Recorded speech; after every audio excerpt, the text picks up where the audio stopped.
So blessed to have Matt back. We got a little taste of him in the first interview, and here we're going to go through and go a little bit deeper with Matt. He's got a breadth of experience in the entrepreneurial world, and we want to give him a chance to dive deeper with you and really share some of what those stepping stones were for him. So I'm just going to go ahead and hand it directly over to you, Matt, and share a little bit deeper about who you are as an entrepreneur and what you've built so far to be sharing your being the shift. Sure. Thanks, Chelsea. So I consider myself a unique entrepreneur. I don't have any traditional background in business. I didn't go to business school. I didn't have any of those types of things. I am sort of street made, where first of all, I'm a business coach, an entrepreneur, an investor, and a spiritual seeker. I consider myself all of those things.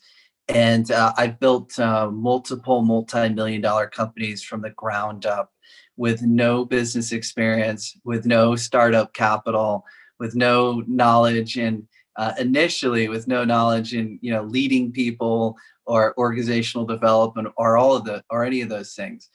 I was really just somebody who had a big dream. I wanted to be my own boss.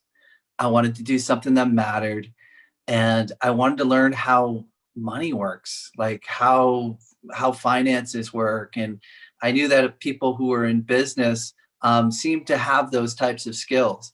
And so my way is just jump in and get going. I don't, I'm a man of action. And so I don't, read a lot. I mean, I do read a lot, but I don't just like sit around reading, waiting forever to take a step on learning how to do something. I just jump in and figure it out as I go.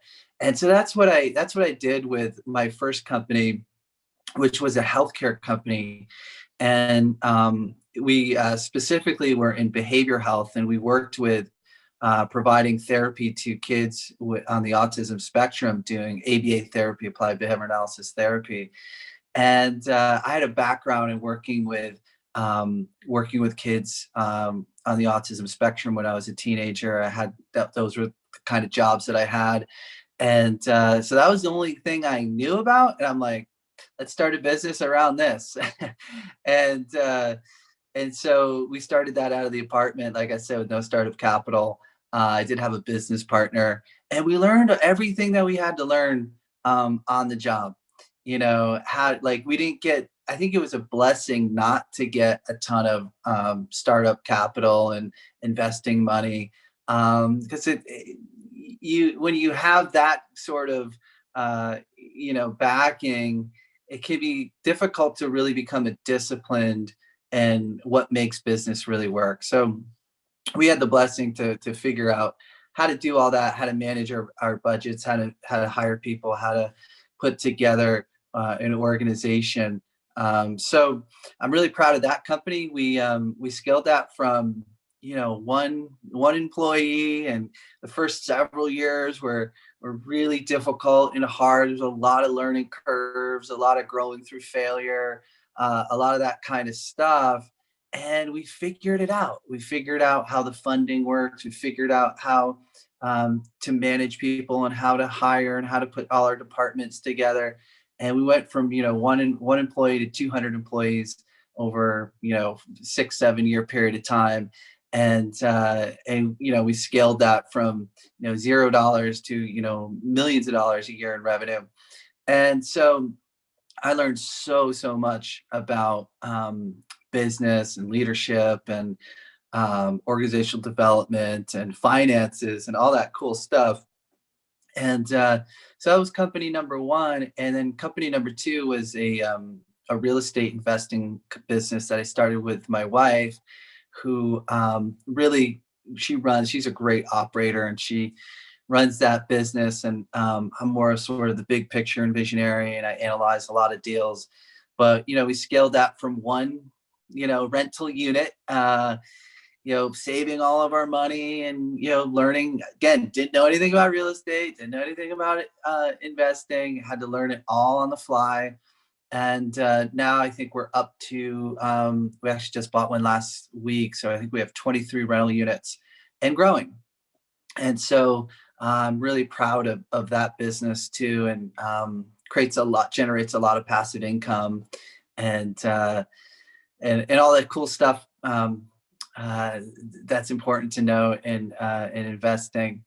So we own real estate across, I think, 4 different states, and single family, multifamily type stuff is primarily what we like to buy.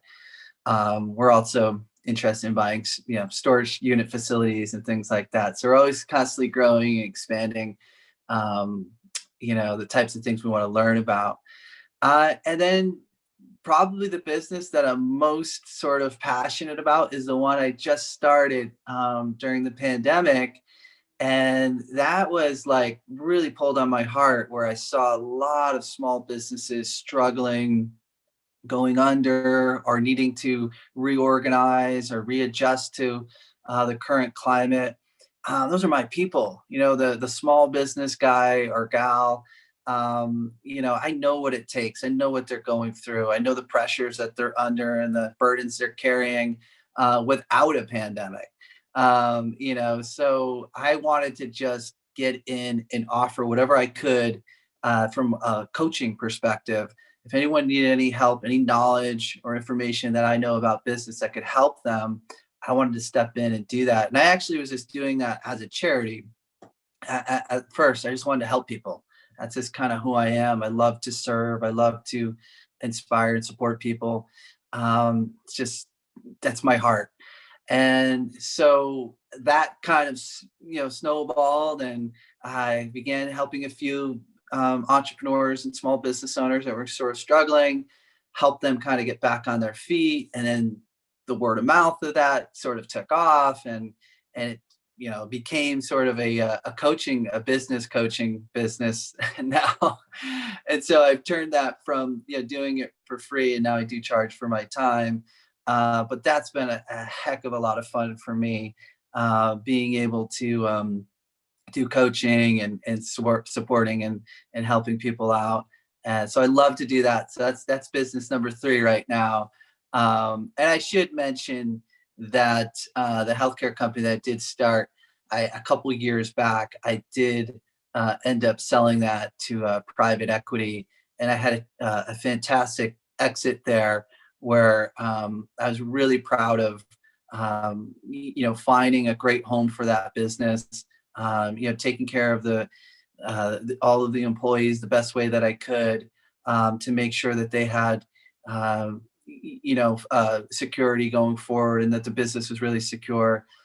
So that was a whole new thing that I learned about too, is mergers and acquisitions and how to do that, and working with Wall Street and things like that.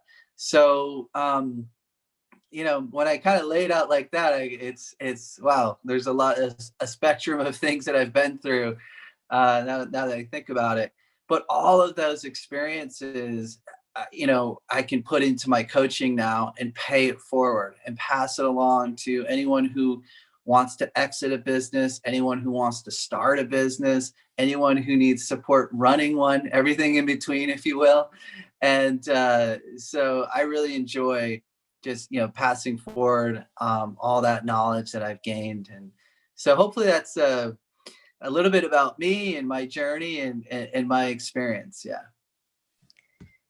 Yeah, and what I hear from that is you have this hunger, you have this drive, and I know the first step for you is clarity and getting that vision really clear, and to have that hunger and drive, especially starting from nothing. And even some of the top entrepreneurs who have multi-million, billion-dollar businesses will put it all away or invest everything in their business or investments and things like that. That in order to keep that drive going, starting at zero every single day is so important. And then, you heard Matt say about the 6, 7 years, and it's like that consistency for that long, focusing on what you really wanted to get to. And so much of us, if we have a reason to quit, we will, or some other way to get comfortable or shiny object. So Yeah, I don't know if anything comes up for you around that, but I see that you really had that hunger and coachability to learn along the way.